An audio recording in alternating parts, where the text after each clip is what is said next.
Morning, Scorpio. Look at this. The sun is coming up, and there's a hot air balloon. Oh, it's now really blinding. I mustn't look at it. There's been a hot air balloon that I'm watching, but also so excitingly for me, I saw. Let's move the rose thing out of the shot because it's a bit distracting. I saw a troop of wild boar this morning in that field, and there were 11 at one point. And I've been coming here on and off for years, actually, even before I met my boyfriend. But certainly with my boyfriend, the big joke between us is that I never see wild boar, like fleetingly once or twice on the side of the road, like there, and then it's gone. But I got to stand and watch all the little baby ones, the big one, the big grown-up daddy one, and the mom, and everything this morning.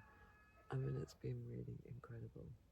So clearly, I'm going to make this Scorpio and wild boar as the, just going to straighten this up, as the thumbnail special secret symbol for anyone in the know who wants to tune into this reading as well as Scorpio. Or maybe it will have extra significance to you, Scorpio, I don't know. Let's see. It's a bit wet here. The rain is starting to dry out a little bit, but I think it's rained again overnight.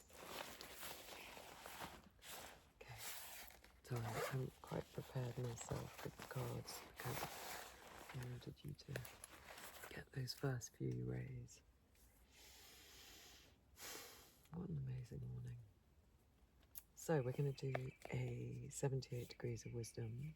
Just cut the back. Scorpio and wild boar. And it's really an incredible moment for me. My boyfriend's going to be so excited. And I got it on video. I mean, if you're interested, I'll put a little snippet at the end.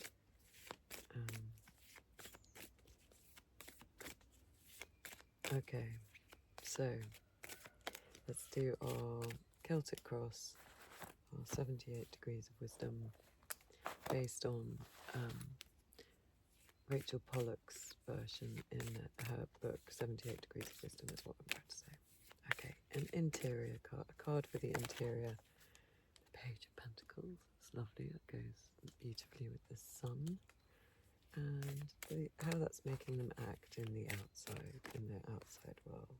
The Tower. Oh, interesting.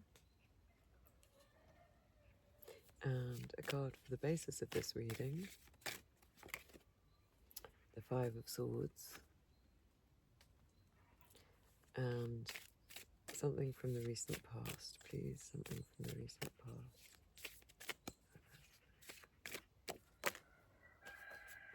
The World. And a potential outcome. A potential outcome. Potential outcome. Queen of Pentacles, lovely. There we go. Golden energy. And coming up in the near future.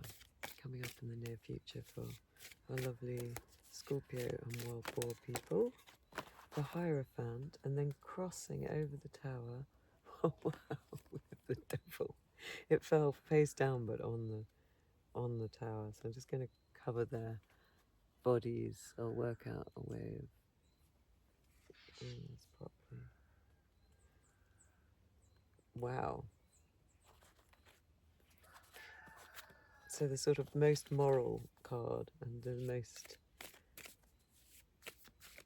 iddy, passionate. I'm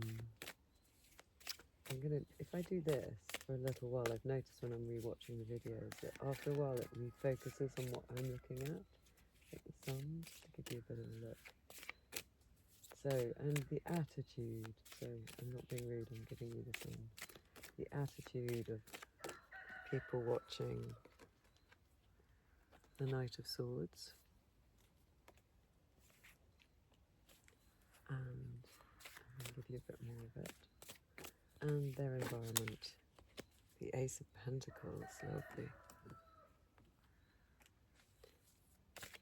And their hopes and fears. Their hopes and fears.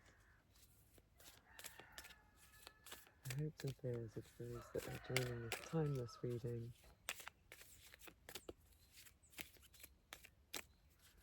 This timeless reading. Wild Boar, Scorpio being our little indicators. The Queen of Swords, the Seven of Wands, and the Ten of Wands. Such an interesting set of energies. And then an outcome, please. An outcome. Oh, just caught those with my foot. Lovely. The King of Cups and the Magician. I'd be happy with that. Right, so we have 4 extra cards here, so there's 14 on the table. And out of those 14, we have 1, 2, 3, 4, 5 majors and a fair smattering of court cards, and then 3 swords and 2 wands and 2 pentacles, and only 1 cup. So I'm going to take the basis of the reading to be this damn 5 of swords. He keeps popping up at the moment, and it signifies a battle that has either been won by you or someone else, but there's no sense of satisfaction here because there will be repercussions to this victory. So if it's you that's won, you don't feel satisfied because it's a bit like, so the scenario would be you've fought a battle at work or something. You've got your point across with your co-workers, but they're sort of storing up the fact that they didn't win and that they're gonna get back at you at some point. It's that kind of thing. I want to, do I need to clean that lens? Just the whole of my computer,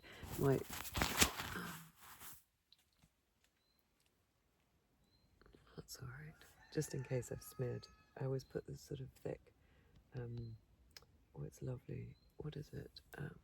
Face cream in the morning. What's it called? Just putting it on. It smells so nice. Anyway, it's very, very thick, and so I then smear it all over the phone. I can see. Anyway, so because at the basis we've got this battle that somehow there's a victory and it's potentially you that's been the victor, but there's going to be repercussions, or it doesn't feel quite satisfying, I want to say. Maybe not repercussions, but it feels as if either you can really understand the other people's perspective, or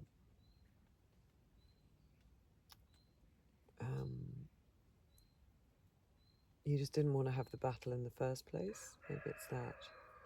Now it's on a stage, so those are those double lines that if you've seen any of my other readings I was bang on about.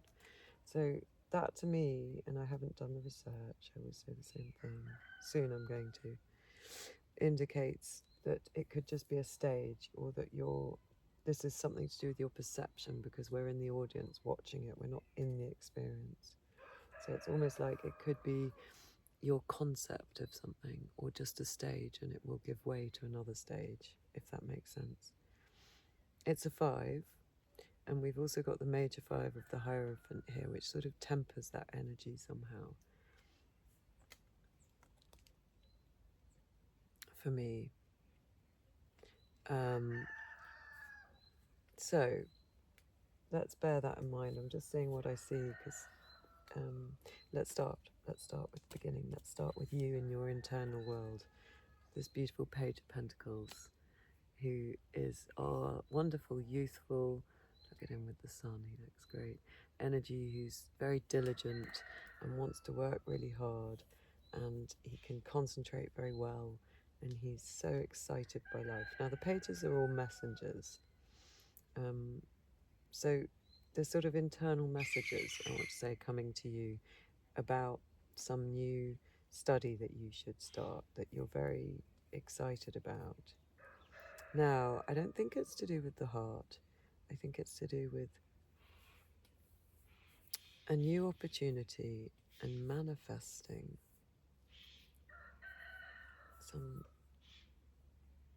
some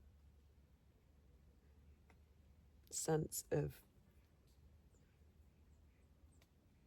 balance.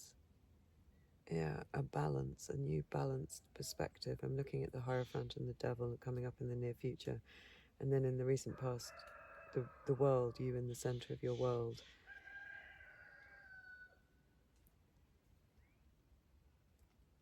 Yeah, it's kind of a balance between your deep passions and your logical, clear thought. Does that make sense?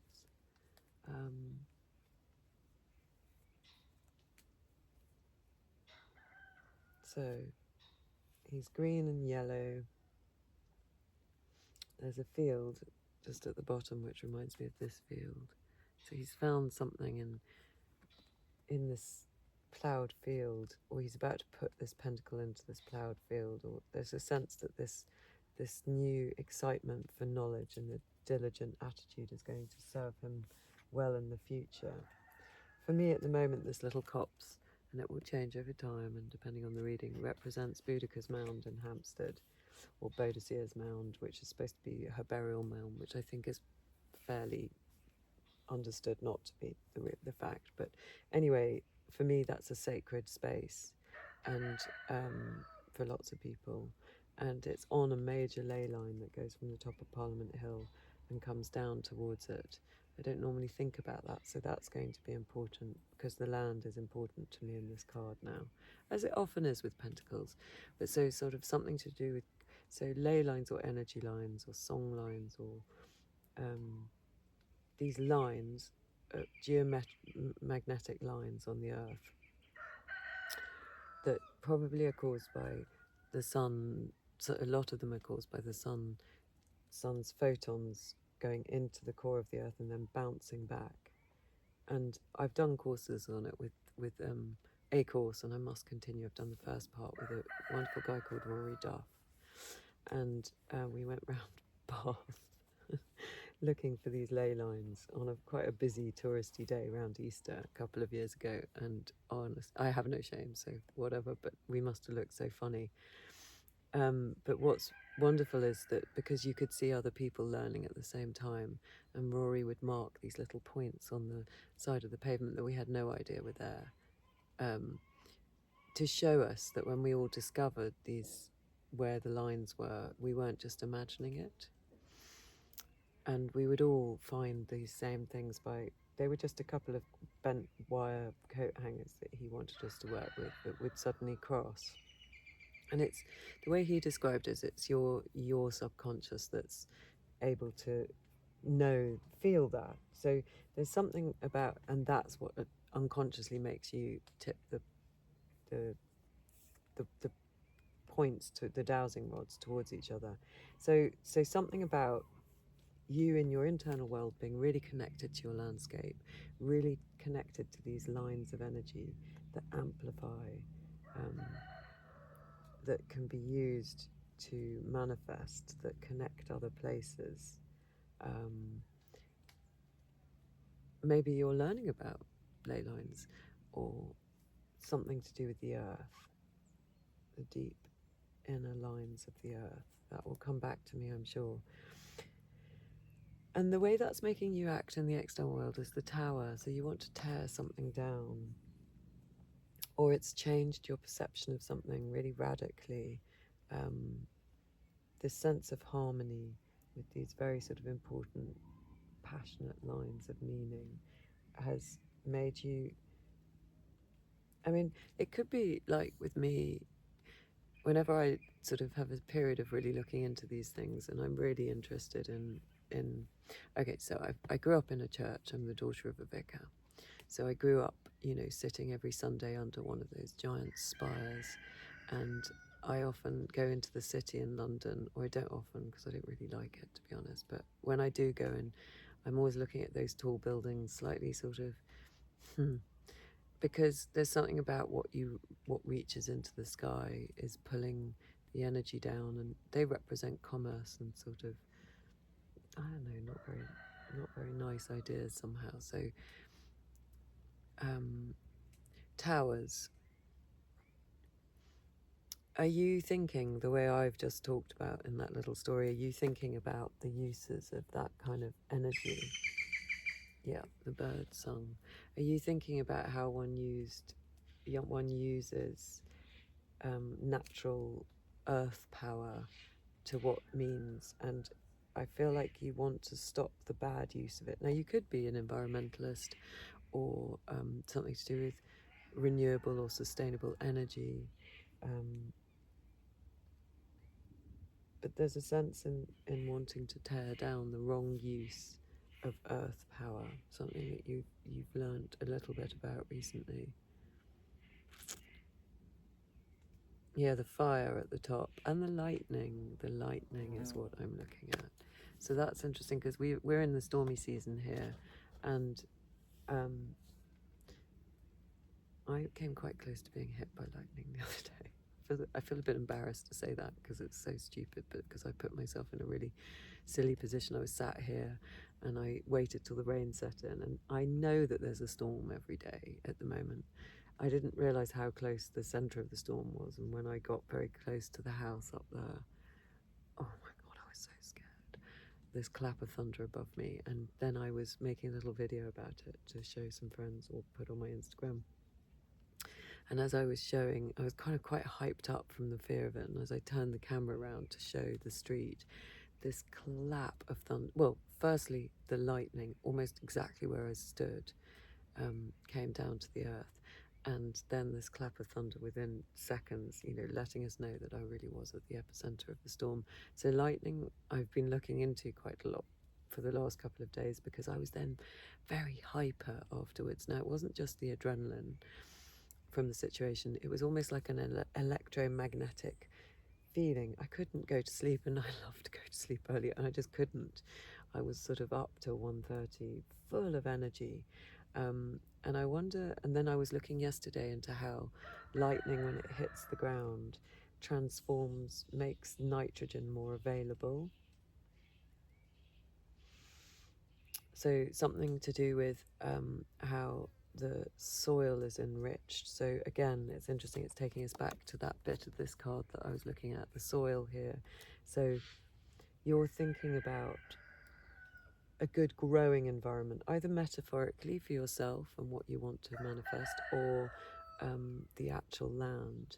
And you're thinking about not building structures based on shaky foundations, based on the wrong foundations. You want to take those down. But also this lightning, you're thinking about nurturing that soil, nurturing the base. Okay, nurturing the base of your tower with some lightning and these yods of blessings. And the sense of kind of top-down authority being kind of knocked off, or this false authority being knocked off, taken away. 3 windows. Okay, so that's you in the exterior. It's quite dramatic. And then as we were talking about before in the basis of the reading, this sense of winning a battle, but it not being very satisfying. But it just being a stage, because it's on a stage. So it might, well, let's continue. I don't quite know what that's about at the moment. There's little droplets going onto this card, so that's why I keep doing this. But they almost remind me of those yods. In the recent past, I have to cover her, we have the World card. You putting yourself firmly in the center of your world. And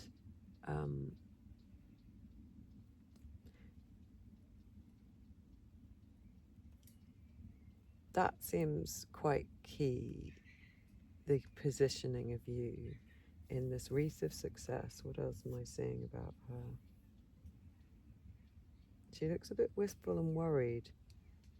And the lion at the bottom is also looking a bit wistful and worried to me today. I don't know if you can see that. There's the lion. There's her face. It's quite difficult to focus on her. Anyway, this sort of sense of, yeah, they both look really worried and nervous. And they're looking in different directions. And all the animals, so the Taurian bull is looking in one direction, and then the lion is looking more directly at us, and then the eagle, the eagle looks off into the opposite direction from the woman, who I think represents Aquarius. I don't know why. I need to remember that. But either way, there's a sense of sort of hyper alert. So you've put yourself in quite a sort of, you've reached a culmination of something and you've put yourself in the middle of some situation, but you feel a little bit nervous. It kind of goes back to this sense of winning a battle or making a point, but thinking there's going to be repercussions. And here we've got you in the center of a situation, but all your kind of animal senses are looking in every single direction. Like, am I going to get in trouble for doing this? Either for valuing yourself properly, or for putting your head above the parapet and saying something, winning some battle, putting your perspective into the center of things. Sorry, I'm just looking at little snails just falling off the branch. But as a potential outcome, we have the Queen of Pentacles, which is lovely. That's secure, that's well paid, that's full of self-esteem and reverence from other people, sort of a sense of admiration and value in your community. And what am I saying about her? She's got the little white cliffs that I was looking at but didn't mention from the Pet Your Inner World, and now sort of still behind her, but she's graduated into this beautiful figure. And I'm seeing something right behind her on her bench that to me did look like a sort of sun. It's actually a fruit, so she's got all these fruits. But this one behind here looks like a sun. It's sort of got rays coming off it. And her dark hair and her sense of deep commitment, and the roses all above her and around her. This cheeky little rabbit who's camouflaged. So I sort of sometimes think of her secret allies, her secret, in some cards, the way that it can be coloured in, the animals on her, this rabbit, and also there's a ram on the side of her throne, and they can sometimes seem much more clear. But in this, the way this has been coloured, there is a sense that her kind of animal nature, her instinctive nature, she keeps quite quiet. She doesn't announce it to everyone. And that reminds me of you in the past, sort of with all your spidey senses up, looking around to see whether there's going to be repercussions. Made me think just then, I'm a member of, in the V&A in London, there's a library, the National Art Library, and I've been in there before and looked at old tarot cards I can't afford, or I'll post about that, because there's a fascinating deck that's an art deck that I went and spent a day with, that's quite modern, but it's amazing. The Dissenters. Anyway, I'll post about that another time. But I was thinking, what I really want, when I was talking about the way that these are coloured, I want to, and I've done some research on it online, and it's really difficult to see, and because there are different versions of it, but I want to know what the original colouring that Pamela Coleman Smith did of these, what was her, because that will be so important to actually see what she emphasised and what she camouflaged. I'd love to know that. Because there are so many different variations of these now Rider-Waite cards. And she was such a visionary and very undervalued. So I always like to name check her as much as possible. Pixie or Pamela Coleman Smith, who in an incredibly short time illustrated these cards. And she did it with Edmund Waite, who instructed her on the major arcana, but I think she was left all to her own on the minor arcana. And anyway, one feels that a lot of her imagery and the nuance of it has come, you know, it must all really come from her. She was quite an incredible character. I'd love, maybe I'll do a video on that at some point, do kind of some research into her, because she's so important, because so many people use these cards. I know there are many versions of cards, but these really are so ubiquitous now. So the reason I'm talking about colouring in, the original colouring in, it feels like sort of hidden knowledge, doesn't it, a bit? And we see you taking down the tower and what's based on false information, and maybe so then maybe there's something about that colouring in, the hues of things, the sort of subtlety of the lessons that you've learned might not have been quite right, and now you're going back to the drawing board with that inner scholar, and you're starting to find the true colouring in, the true tones and subtleties about this subject that you're studying, whether it's earth magic or something to do with the earth, or just anything that you're studying. You're starting to get a real sense for its the truth behind maybe all the patina, all the kind of layers of meaning that have been added that might have confused things. And that takes us into the near future, where we have the Hierophant and the Devil.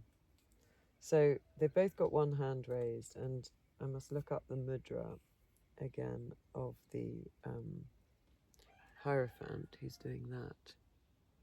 And the Devil is just showing us his palm, which has some markings on it. I have to hide the other figures. So is he showing us his lifeline, or is he showing us his secret intention? I mean, those lines are probably not very nice symbols. So a battle between your passion and your higher selves coming up in the near future, or this battle, because I'm thinking back to the 5, between some truths that have been perverted, that you've been tied towards, and the moral truth. The truth that you get to through your pineal gland, that I always think of as her headdress, which is a bit like these. I've got these lovely pine cones that sit behind me on the bench, made out of ceramic, and all the crosses on that go down, touching her major chakras, and on her little feet, and these 2 keys. And then I'm looking at the sort of almost curtainy fabric of the people who are listening to him, her. She's turning up as a female to me today, because I sort of quite often see sort of fallopian-y tube type things up here, and she was originally the Papess in original decks from Italy, from around the 1400s, I think. And I'm looking at her blue skirts at the bottom underneath her red, that aquamarine. Yeah, so a battle coming up, and it feels like an epic battle. It feels like the sort of the plot of a kind of crazy film, you know, good versus evil. And so it makes me kind of say it in that silly way, because probably we know there's much more nuance in the world than that, and that the Devil has plenty of interesting, good qualities about him: passion, and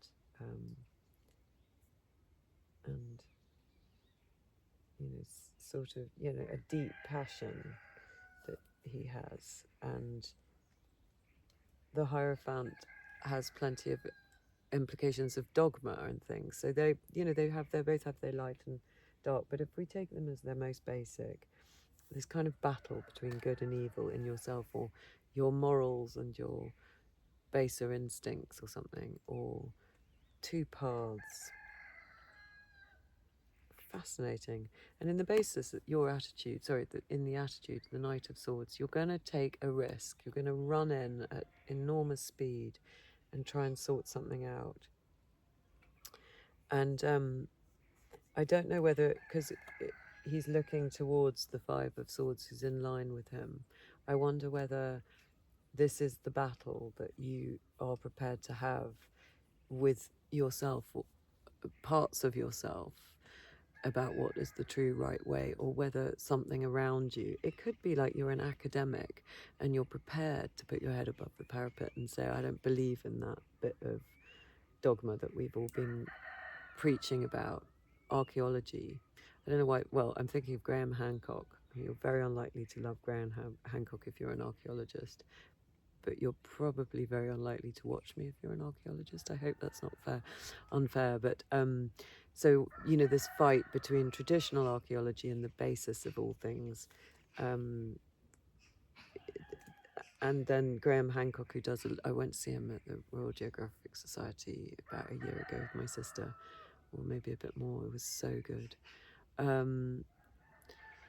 So he researches these kind of earth mysteries and these places and this sense of ley lines that's also informs his work. And what he says that the establishment would say was nonsense, but you can't help, when you listen to his story, find it quite compelling. So there's something that just popped into my mind, that you might be an academic or an expert in your field, and you're about to rush in and say something quite contentious that kind of potentially pulls down a kind of body of work and challenges everyone. And there might be repercussions, like we're worrying about in that Five of Swords, because if you challenge the dogma,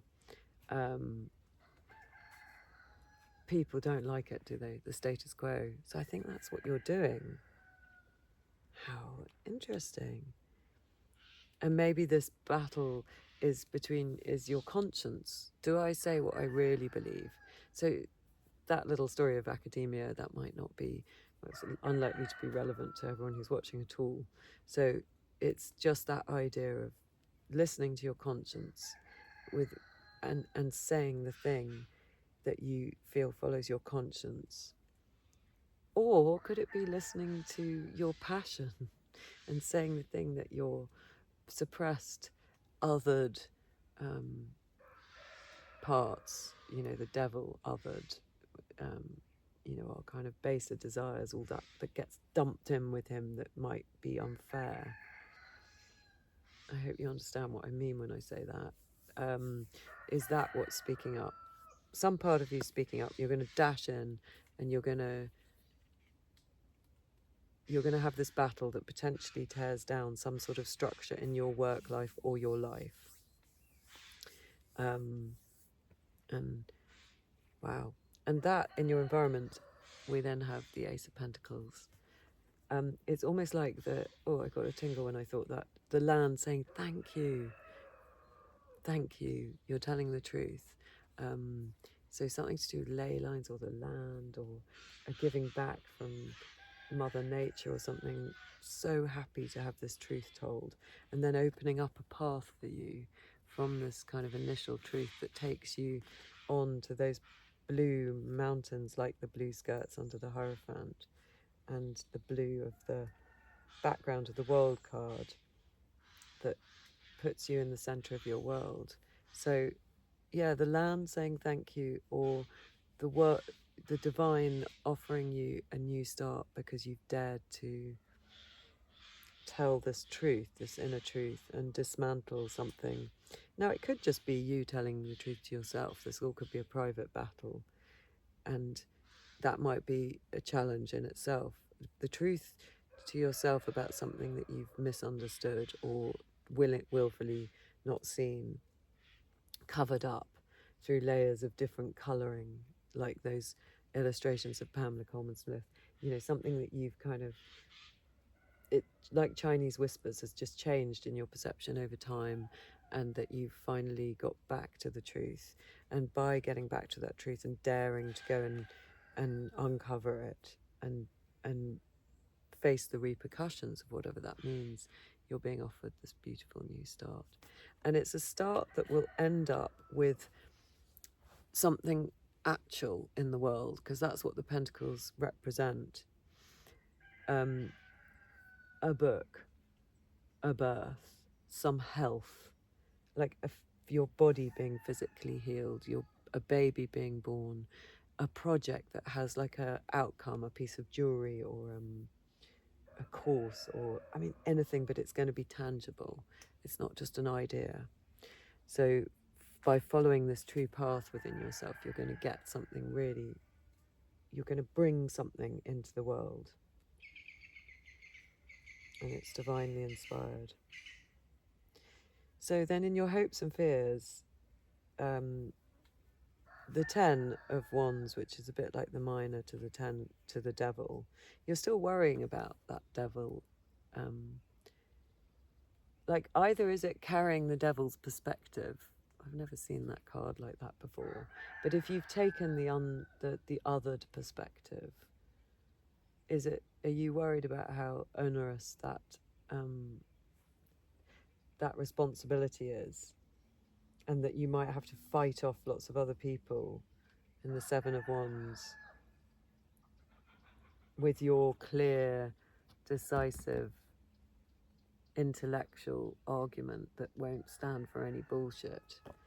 I think there is an element of that, yeah. Either way, I think that you're worried about the burden of this new perspective, this kind of fight that you've taken on that dismantles some part of your life, and how either other parts of your life or your family are going to kind of slightly come for you because it will feel uncomfortable. You know, we know there's a sense of discomfort in this kind of change because it's fundamental, it's the basics of something that you've dismantled, the basics of a point of view or some sort of truism you've lived by that you're now dismantled, and so in your hopes and fears you hope that you can carry that new perspective and carry the weight of this crumbling, the results of a crumbling tower for a while, because you know it might be quite hard, and that there's a sort of level of obsession, and you really want to put those down when you get to the village. You don't want to miss the village. You want this stage of the fight that we've got going on here to end with a return to your village. And you hope that you'll also be able to fight off the other parts of yourself or the people who don't like this new truth, this new incredible truth, and you hope to stay in the unbelievable, clear thinking, concise, no nonsense, bitch of the pack view that the Queen of Swords has. She indicates Libra as well. She's fair, but she's sort of no nonsense. She doesn't really pussyfoot around things. If she believes it, she's just going to tell you. So she's the kind of friend, if you go to her and ask advice, she's not going to say, oh, I know that you really have always thought that this relationship meant this, that, and the other, but maybe you could start it. She's not going to be like that. She's going to be, that's rubbish, get out of it. That's absolute bullshit. What are you doing? So you need to employ that kind of strength of intellect and clear thinking in order to fight off these other perspectives, because people are going to come at you, and or your parts of you are not going to like this. So you need to be very clear thinking in order to have the fight and carry the burden. And you fear that perspective as well because it means change, and it's a lot of work. And sometimes it's easier to sort of deal with the kind of patinaed version of things, the not clear version, the patina makes it more attractive sometimes, you know what I mean? But it's not really what's underneath. And where we're going. So in one potential outcome, the Queen of Pentacles, you being valued, you appreciating your own and having a status and being fairly rewarded and comfortable and allied to your senses. And then in the actual outcome, you manifesting something new through love, through the heart, through the wisdom of the King of Cups. Now he's a kind of wobbly character because he feels so much. You know, one minute he feels this, the next he feels that. He's got one foot in the toe tipping towards this very rough sea of his feelings and the unconscious. But the thing is, he dares to do that. He dares to maintain that position. It's quite brave and meaningful. And if you, and the magician we could say could be a little bit heartless sometimes, because he's so enamored of his ability to create, because he's got a little bit of everything he needs. He's got one of each of the sword, the pentacle, the cup, the wand on his table, and he's holding this lantern, or the torch, or wand above his head, and he, as above, so below. He's sort of making me think a little bit of that tower. You know, he's pulling down, you know, like those big city structures and the church and everything, pulling down all that power to marry it with these earth energies and create something for his own means. And remember, right at the beginning, I was saying how that sometimes strikes me as a bit icky, because I'm not sure what the symbolism is, or what's trying to be achieved. But in your very root, we've got the Boudica's mound symbol in the background, which is a mound, and it has trees, and trees reach up and then bring things down into their roots, but for the good of all. They feed us oxygen, they give us shade, they support other life. You know, they're such a wonderful, wonderful metaphor for all of us, and they're deeply rooted and connected to the truth, while reaching for another truth, you know, this inspiration and bringing down something. So I feel this is saying, in your new manifestation, you're going to be a bit more like a tree, you know, because you're connected to your heart. You're connected to something much softer. And he's got these aquamarine robes again,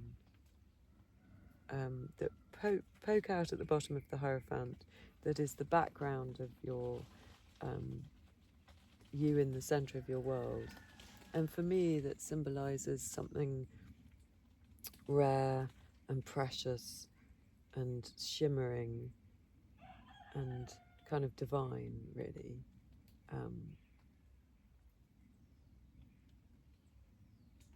A kind of divinity, in the way it's showing up there. And they're the same colour as that little fish, this natural symbol of intuition. So intuition, maybe that's part of it. But I just love that as an ending, because you're ending up manifesting with power, pulling down that idea of the structure, but with integrity. So I'm going to pull now, what I always do is pull two cards. One is going to be from the Enchanted Forest Tarot, and another is going to be from Rachel Pollock's deck. Oh, I've done these up so tightly in their pouch that I can't undo them. Rachel Pollock's deck, which is called the Shining Tribe deck, which has recently been reproduced. And I tend to read the explanations for these because they have a lovely different take. So from the Enchanted Forest, can you give us another perspective on this that might be helpful? The sun. I got them wet the other day. Do you see the damage? I have to find you. The sun. Just like us watching the sun coming up this morning. And let's see what the little book says. I mean, it's a very...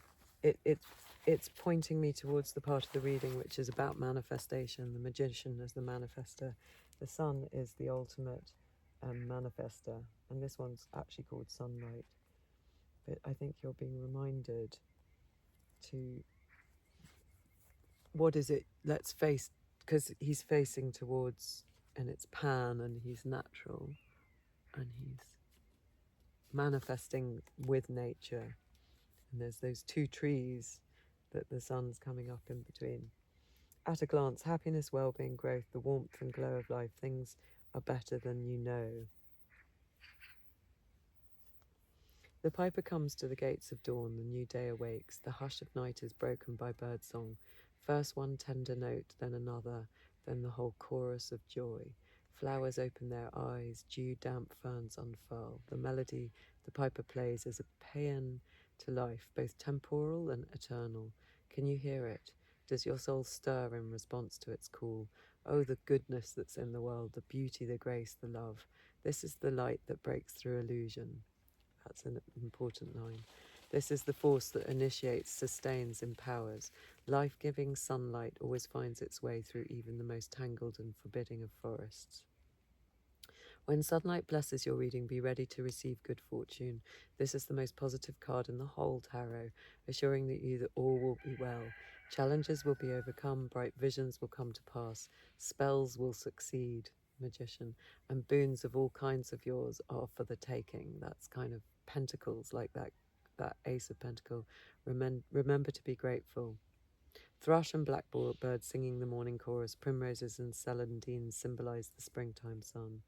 Wow. So the lines that really stand out for me here, the light that breaks through illusion, the true colouring of everything in that dawn, breaking through this illusion that you're prepared to fight now. And the other line is about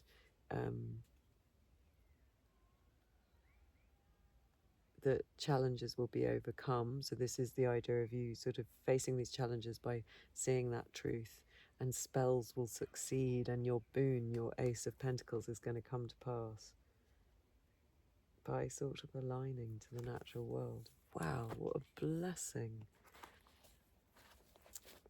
Oh, how lovely. And then let's see if there's anything to add from Rachel Pollock's Shining Tribe Tarot. Shining Tribe Tarot. I really recommend these decks, by the way. The Two of Trees. Oh, how amazing. Look at those two trees with someone staring at the sun. And look at that image with the two trees. Do you see the two trees? Let me get it focused properly. The two trees and the sun. The two trees and the sun and a figure. And the Nine of Birds, which has got two trees. You know, I think it's referring, those trees, I'm going to read the book, it's so moving, it's so lovely.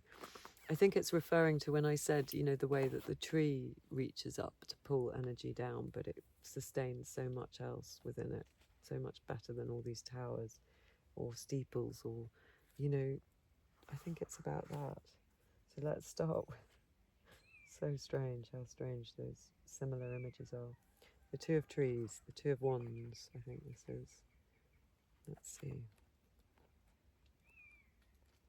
Stones, birds. God, I love this process. I mean, I love this process of opening your mind up and allowing these ideas through. It's such a magic, isn't it? So they talk in the twilight. Sun splashes between them. They arch.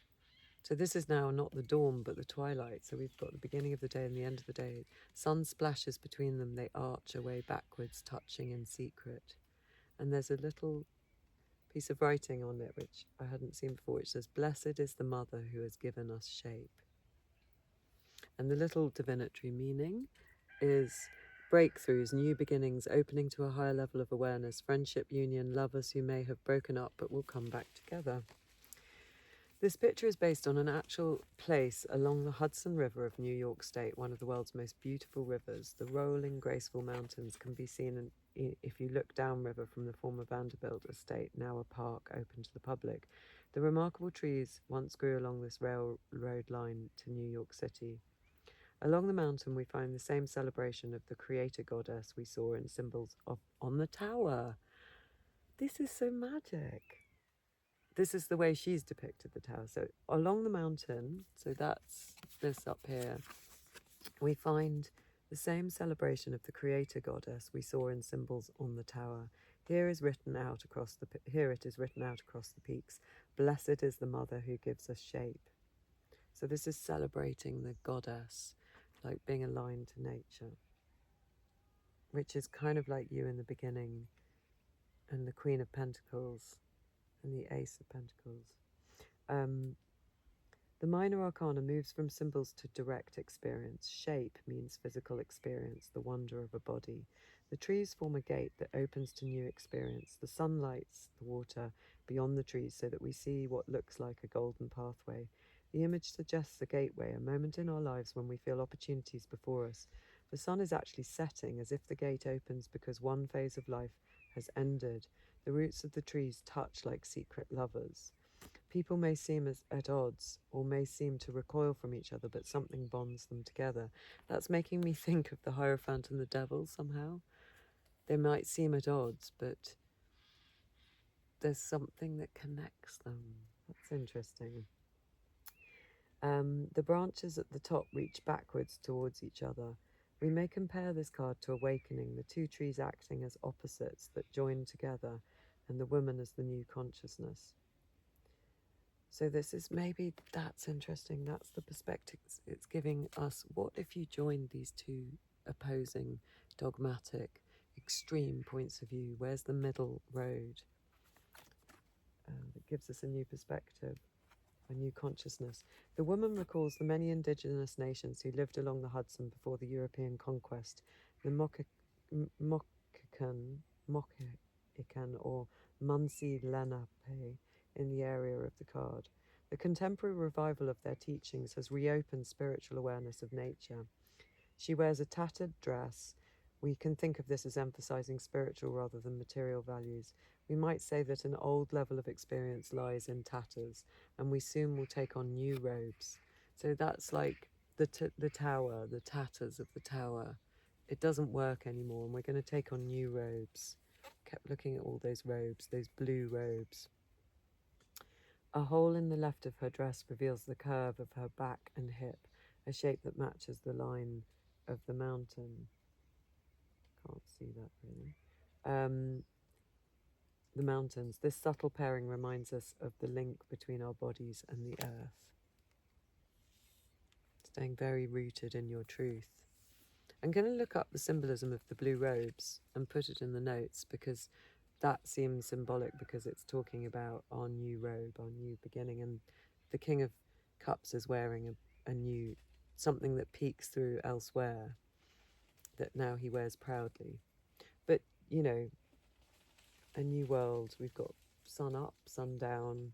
We've got this stepping through this portal, and there's trees reminding us of the wisdom of the trees and how aligned to nature they are, and therefore all the power they're taking from the sun and the stars and the heavens is brought down and shared like an alliance with the goddess.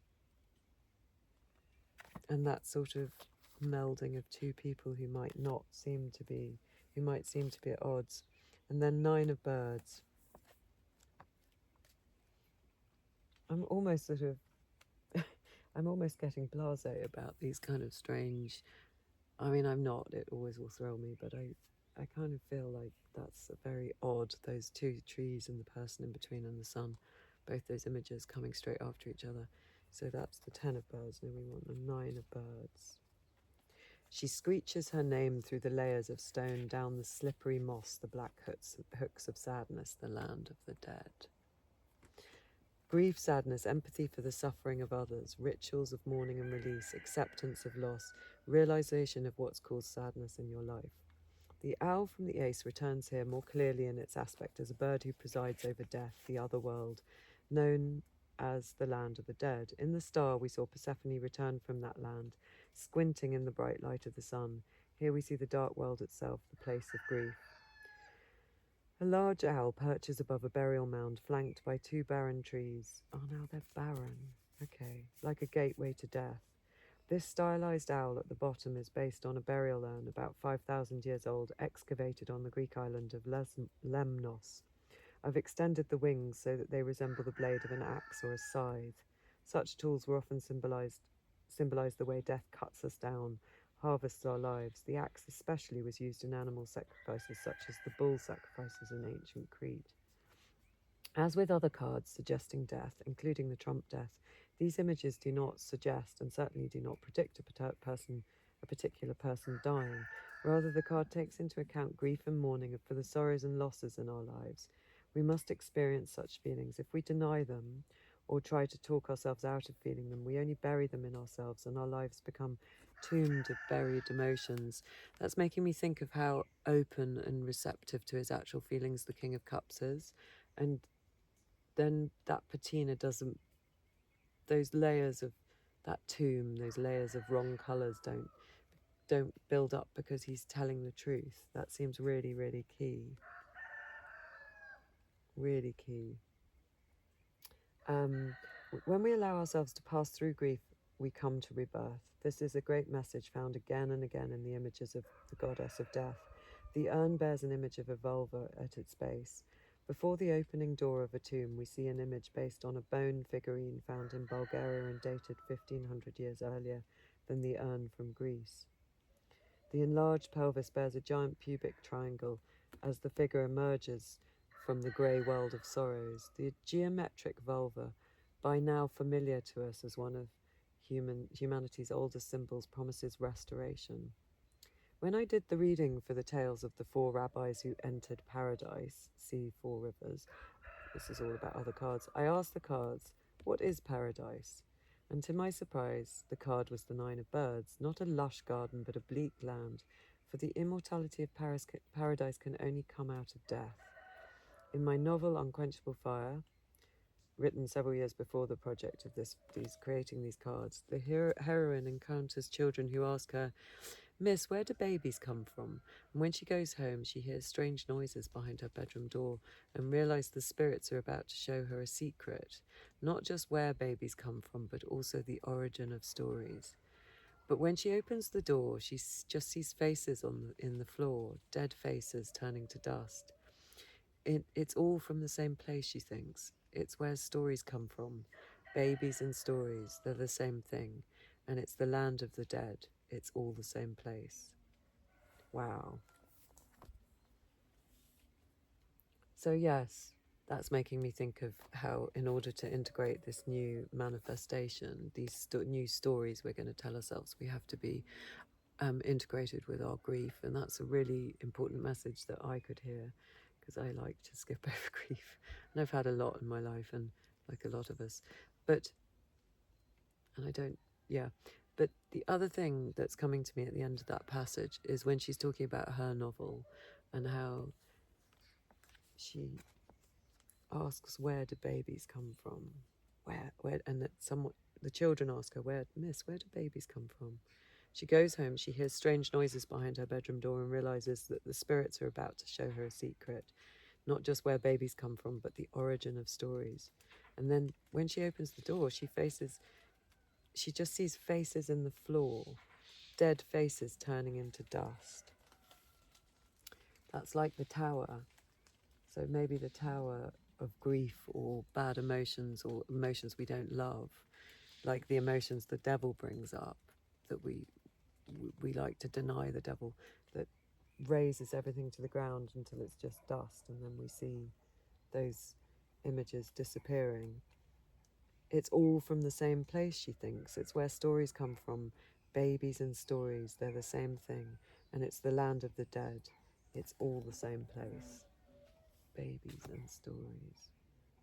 So the thing that was coming to me the whole time I was reading that passage is The Wonderful Beloved by Toni Morrison.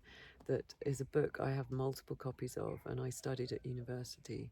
And I remember when I first read it, just the kind of brain-popping beauty of her poetry. And, oh, it's so beautiful. I've actually got a copy here, and I'm always restarting it and reading passages of it. I remember literally reading over passages and having to read and read and read, and just feeling so thankful for it. And actually she came to Manchester while I was there at university, and I was working in Waterston's bookshop. And we prepared for this grande dame of literature to arrive, and I remember she was so important and sort of full of status, and it was so thrilling for me to see her in real life. But her story begins with a baby that is kind of behind doors. She's hidden, the ghost of a baby that haunts an ex-slave. And it's the most incredible, moving story. And it's really about how that character has denied her grief and hidden the story of her baby, and the dead baby is grieving and angry for the life that she hasn't had. And so she's haunting them like a little poltergeist. And so obviously this is a metaphor about slavery, and how the effects of those kind of cruelties keep ricocheting down generations. But I think the main point is that the stories and babies come from the same place, this dusty floor, is that we have to acknowledge our stories of grief, that rebirth comes from grief, as it says so much in this card. And so remember, we've now got 3 images of 2 trees, the sort of resplendent ones, the 2 images of resplendent trees of manifestation and wonder and new pathways. But we need to remember to integrate those trees that are from the underworld, the darker sides of things. So this is about integrating these 2 sides, what we like to think of as good and what we like to think of as bad. We love manifestation, we love sun, we love the dawn. So we've got the dawn, twilight, which takes us into the sort of underworld, and then the underworld and the cave and all that darkness. We have to have all those parts represented, otherwise it becomes a tower. Our stories become, if they're just about manifestation, become crumbly ones. We need to, they don't have proper foundations. We need to acknowledge, like the baby in Beloved, we need, Beloved is the name of the baby. We need to beloved, look with love on all parts of our story so that we can tell a new story. So don't shy away from the King of Cups. Let all his emotion flood through you so that you can manifest a new story, but one that's informed by the depths, by the new life and the new stories that come from the underworld, the other world. Oh, how cool. And then we have the symbol of the wild boar. That's like the aggression that we see in the 5 of Swords a bit, and the Knight of Swords. But really, the wild boar are so sort of earthy. They're probably a bit more Ace of Pentacles. But it was a whole family of them, and everyone was being taken care of, all the parts. So that, as a metaphor for me, is about bringing all the parts together, and so that you can birth this new amazing story that takes account of griefs and losses and good and bad and everything, all the parts. There's so much to think on here. I'm going to re-watch this and add any other notes that I think are important, and I might put links. I'll either do a little, you'll either see now at the end of this another little video that has some ideas on it that you could investigate, or I'll put in the description below. Sorry, I'm new to this whole thing. I mean, I've been making these videos for years, but I'm new to publishing them. So it might be that in the description I put some links to, I don't know, Beloved and Graham Hancock's work and various different things, because so many exciting ideas for you to explore. What a beautiful, beautiful reading.